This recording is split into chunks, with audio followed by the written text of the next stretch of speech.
使徒行傳第4章，彼得老約翰還對眾人講話嘅時，猶大祭司、升天嘅敬畏長、老撒都該人忽然來到，因為兩個使徒教訓人講耶穌已經復活，用按樣來證明死人復活嘅事，呢度人非常虔，所以就捉佢哋，將佢哋關在監獄到天光，因為嗰時天已經暗。總係佢哋通道理嘅人有千多相信，信徒嘅總數單槍男嘅人就將近5000人。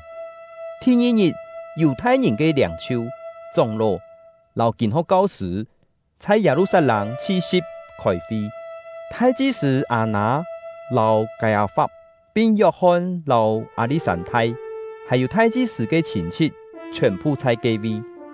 佢哋向使徒企在佢哋嘅面前，問講：你哋靠乜嘅能力，奉乜人嘅名做呢事呢？彼得被聖靈充滿，應講：民間嘅領袖老長老啊，那係外頭今半日書信門係關係倆科學嘅人，樣辦得到以後倆件好事。你哋大家老所有嘅以色列人應當知。倆企在你哋面前嘅人，佢完全得到以後，係因為那些列人耶穌基督嘅名所發出嘅能力。耶穌本你哋當時在十字架上，總係上帝已經使佢對死復活。關係倆位耶穌，聖經講過，你哋嘅乃是師傅所fit嘅倆對石頭，已經成咗天地中最重要嘅。只有通過耶穌，才有拯救。因為在天下人間，上帝無sú僻嘅名，本愛到做得可記來得救。佢哋依然看到彼得、老約翰很勇敢，有啲佢哋係無數碼嘅教育嘅普通人，就感覺真奇怪。佢哋啲伎倆啥是聽過耶穌，仲係佢哋無話好講，因為佢哋看到佢得到醫好嘅人。企在彼得老約翰嘅順頭，佢哋依然就命令佢倆撒出去議會嘅外輩，然後參詳講：我哋愛樣辦對付佢哋呢？佢哋明明行一個大神跡，喺在耶路撒冷嘅人全部知了件事，我哋也無法度否認，總係為到愛避免呢個事在民間越傳越發。我哋來警告佢哋，做唔得再用該撒嘅名對人講乜嘅。佢哋就嫌佢倆撒都進來，警告佢哋，無論樣辦，做唔得再用耶穌嘅名講道，也係教訓人。仲係彼得老約翰因佢哋講，在上帝面前，聽從你哋卡錯，也係聽從上帝卡錯呢？你哋自家想看呢？我哋所看到、所聽到嘅，做唔得冇講。因為咁樣，議會就再一擺嚴嚴警告佢哋，然後幫佢哋出來。議會想唔出按樣辦刑罰佢哋，因為眾人攏總為所發生嘅事頌讚上帝，同時在兩個神跡中得到醫好嘅人已經40人死。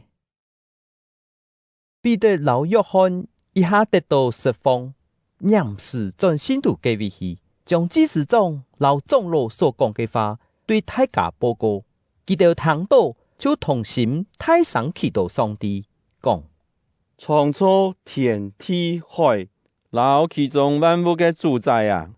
你是通過聖靈，用你嘅僕人，愛哋嘅祖先大衛嘅再講，列國做乜嘅弄想反叛，萬民做乜嘅空空秸苗。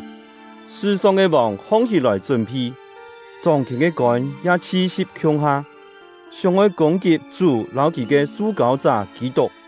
事實就係咁樣，希律老彭修比拉多在本上老外邦人並以色列人糾結，愛攻擊你神聖嘅僕人耶穌，就係你所建立嘅基督。佢哋同謀，只有你嘅大能老旨意。所以天愛實現嘅一切去做，主啊，佢哋卻嚇我哋，也下求你监察，并使我哋就是你嘅僕人，我勇敢傳你嘅道理。求你存屬一次平通，也使我哋會通過你神聖嘅僕人耶穌嘅名，行神蹟奇事。佢哋祈禱後，賜飛嘅地方就搖動，佢哋全部本聖靈充滿，勇敢傳上帝嘅道理。兩群信徒全部同心合意，冇一個人講佢所有嘅財產係屬自家嘅，所有嘅東西大家共用。